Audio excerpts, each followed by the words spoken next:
Irrespective of what happens, if it is used in your, for providing services or manufacturing, you should take credit. So they have brought about, this is, in some other form it is there in Sunvat credit rules, it is brought about like this. The next clause is probably what we have to think now, what is the scope of this clause? Goods acquired by a principal, the property in which is not transferred to any other person, which are used in the construction of immovable property. What do you mean by this? Anybody can tell me? I want to know. I want to know. What is this? Can anybody tell me?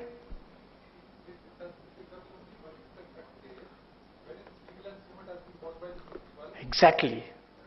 Exactly. This is exactly what it is. The inputs that are used, goods acquired by the principal, that means I am the one who is executing the works contract. I cannot take credit, even if I do not pass on the property. This, I think, these clauses may need some more elucidation, and they should be able to allow the credit to the principal. The principal should be able to take the credit. Goods and services used for private or personal consumption to the extent they are so consumed. Principal would mean the contractee, and the contractor, what happens to him when he uses these inputs and services, he should be able to take the credit if he is going under a scheme other than composition. If he is going under composition scheme, he may not be able to take the credit. That they have to elucidate. That they have to elucidate. Because supposing I am paying works contract at a flat rate, let us say, I am going on a composition scheme where input credit is not allowed, even for the contractor. That has to be elucidated here. Otherwise, it leaves a large gap to be filled.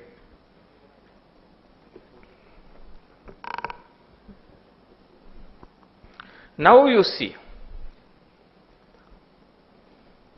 no credit can be availed unless you should have a document. One, that condition is already there. Goods or services, both are received. You should receive the services or receive the goods. Tax should have been paid. Return has been furnished. If you don't file returns, no credit. Not only that, please understand, if he does not file return, I don't get the credit. Under the GST regime, let me tell you, the worst of the provisions are here. I don't file return, I don't get credit, yes, I deserve it, fine. He who supplies inputs to me does not file return, I can't take credit. Please understand, this is most draconian. Third, I'll come to the third instance. You will have some more fun. Instead of laughing within yourselves, let us all laugh now. Third,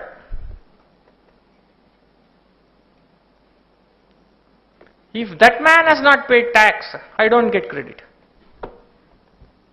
Not only that, if that man has not paid tax, to whomsoever who has supplied, they don't get credit.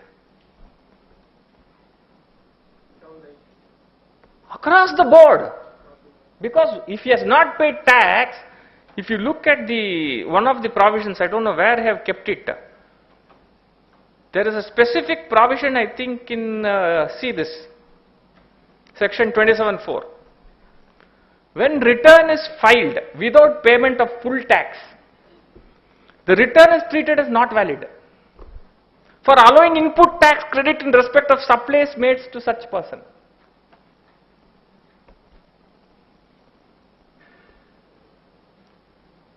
So, as a recipient of inputs and input services, now I should go and beg all my suppliers, please pay the tax, my dear, otherwise. Please. And he will say, I will not pay tax till you give me, man. Let us see. What kind of a law is this?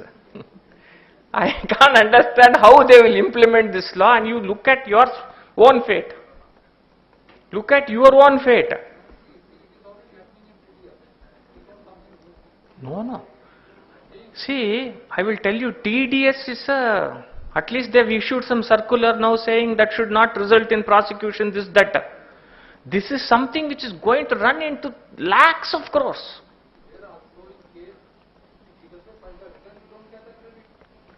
The same thing in a larger scale is going to happen here.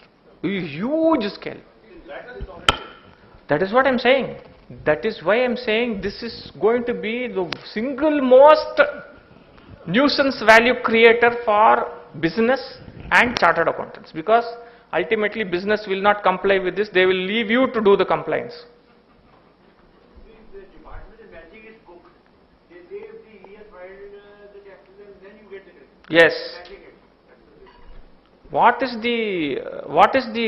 We will come to that manner of matching. What are they telling is that I have to ensure the tax is paid. In fact, why I am bringing this topic is, I don't know how many of you would have known the history of Senvat credit rules. There was something called 9(3) in Senvat credit rules, which made it mandatory for me to ensure that adequate tax was paid on the supplies. They deleted that rule, saying it is impossible for the person to comply with. It is not possible. It's not possible for me to know whether he has paid the tax or he has not paid the tax. And let me tell you, when you have a point of taxation rules and you say it is this, that, this or that, it was being explained in the morning, you have some 4 points of taxation rules, then it must be presumed the tax is paid.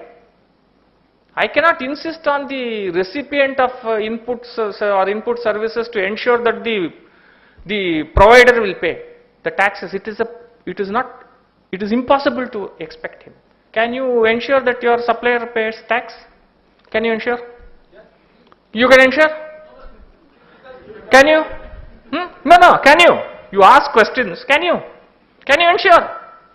Please look at the provision. You look at it. You people, the problem is you don't challenge a rule. You accept the rule as it is. That is the difference. Challenge the rule. Don't accept it as it is. They'll give you, tomorrow you'll say 2 donkeys is equal to 1 monkey, you say yes. No. Challenge the rule. When we challenge that rule, they drop 9(3).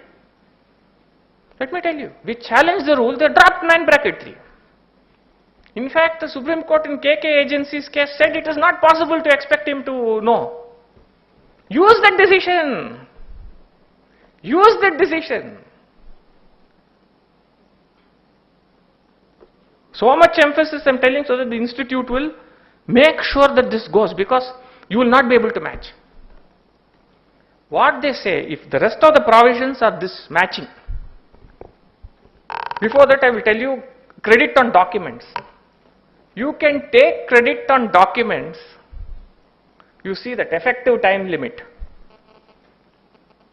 You are given time up to when the September monthly returns are filed for the next financial year, or annual return, which is normally by December, whichever is earlier.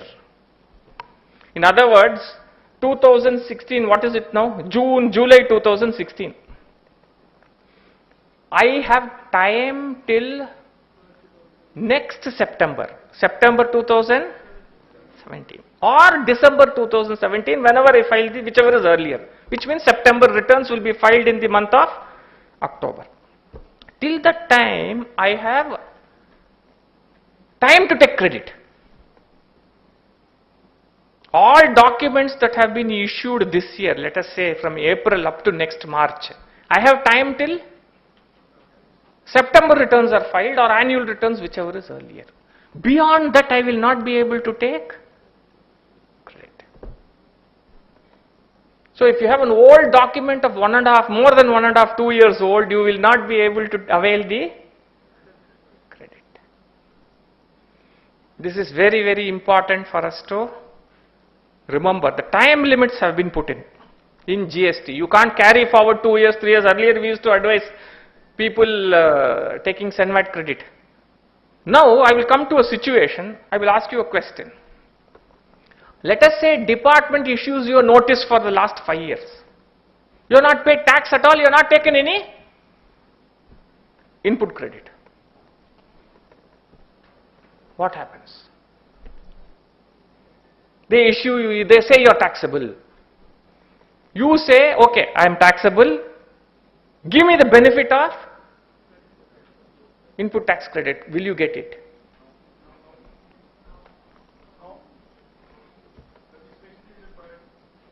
Next. Next. Time limit of 1 year. Next. Anything else?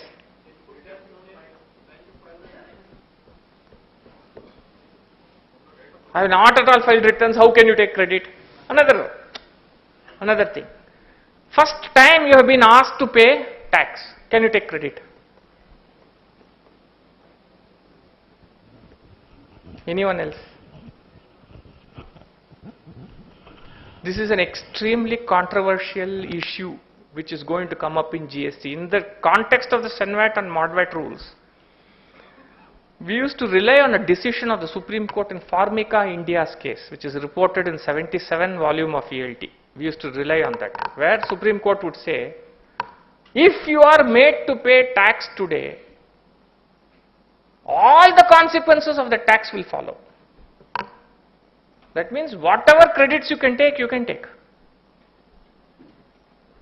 All the consequences will follow. That means credits you can take. If that decision applies here, none of these time limits will apply.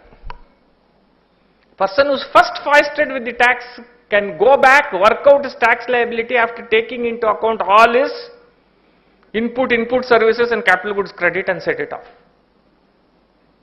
Irrespective of the time limits, because it is impossible to comply with these time limits on that ground. Now, how do I utilize this credit? How much time do I have, sir? That you please tell me. Do I have time at all? Half an hour I have. Very good. Thank you. In a nutshell, I will put it and tell you it is this way. These slides in the nutshell I will tell you.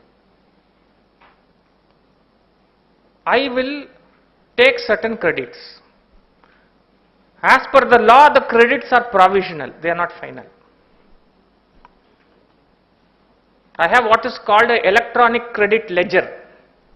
That means the entire credit mechanism is going to be held in a server run by the GSTN. Each one's. That is a provisional credit that I take. My credit details will be matched with the supplier's tax payments. Supposing I buy some inputs from you, let us say. I will file a return showing this is the credit provisionally I am entitled to. They will check his return. His return will show tax paid on that supply. They will match these two and make that provisional credit into a final credit. Supposing it is not matched, let us say he has not filed return or he has not paid tax or whatever it is. They will send communication to both the people. If that issue is not resolved, it becomes my output tax liability in this coming month. Please understand. It becomes my output tax liability in this month if it is not resolved, and I have to that extent I have to shell out tax. Tomorrow, let us say after I shell out tax, he rectifies the whatever error has been pointed out. Then to that extent I can take the credit, retake the credit into my electronic cash, in electronic credit ledger. Supposing I have paid this amount with interest this month, next month I can take back that amount with interest. So that means your electronic credit ledger will have to necessarily have not only credit amounts, but we should also have interest amounts to be captured. So you are going to have a lot of action on this front of matching and mismatching of credits. And how is credit to be utilized?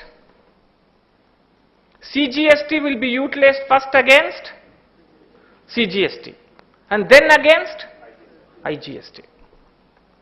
CGST cannot be used against SGST. Similarly, SGST can be used against SGST and IGST. I cannot use it against. If we are clear on this, 50% of our problems will be sorted out. Another 50% will still continue. Because matching of credits is one big thing. Assuming I am entitled to all my credits, let us say. How does this actually flow? I am supposed to take on job work also. So I will take this and then I will deal with the illustration how the credit mechanism will actually flow so that you can follow it in some way.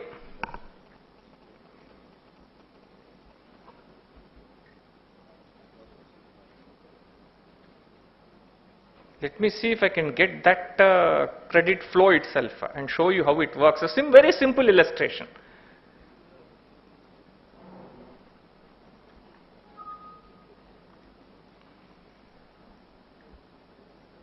It looks as if it is not valid. It says it's not able to open. It's open? Sorry. Hardly I can make out difference between Excel and if you see this Excel file, for example, just look at it. How your credit mechanism will work. Let us assume for a moment that this is all on provisional basis. You will look at it this way.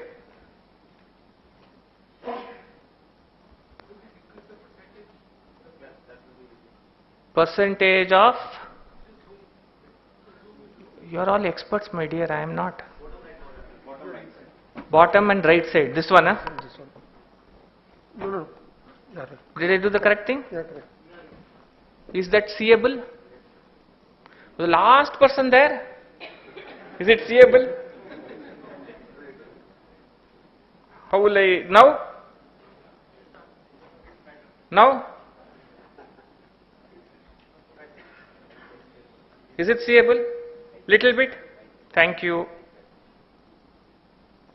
Now you just look at this illustration. You have CGST, SGST and IGST. Three are there. Bear with me for the goof ups in moving the cursor. Let's assume 2050, 7,500. Please look at the dates also. Of this, if you see carefully, the credit eligibility comes to 2050, 6,000, not 7,500, because if you move up here, this credit is for the month of November, it is not for the month of October. We are looking at October 2017 credits.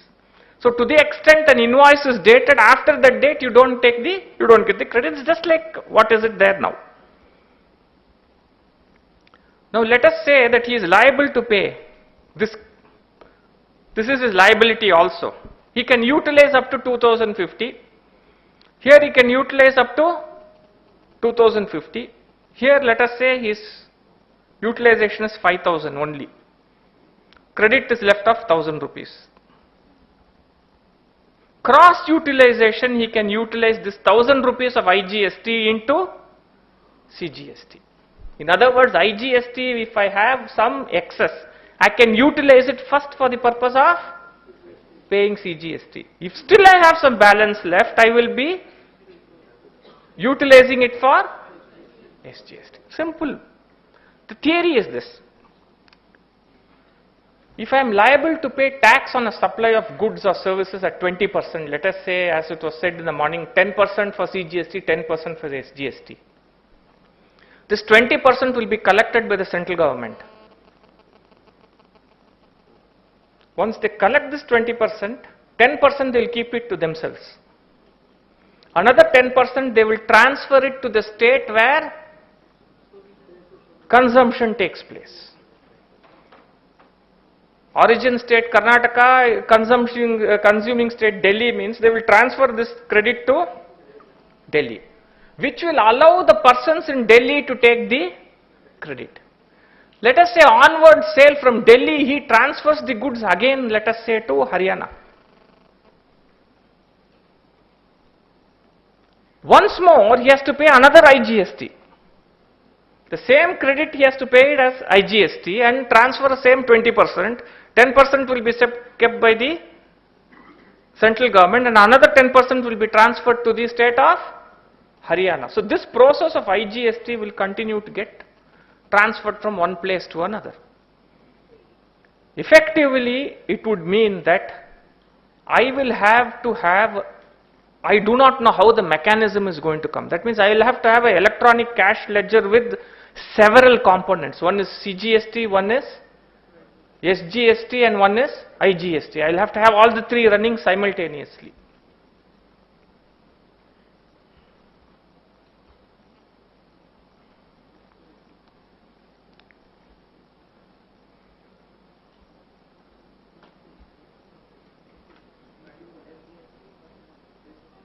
Yes, sir.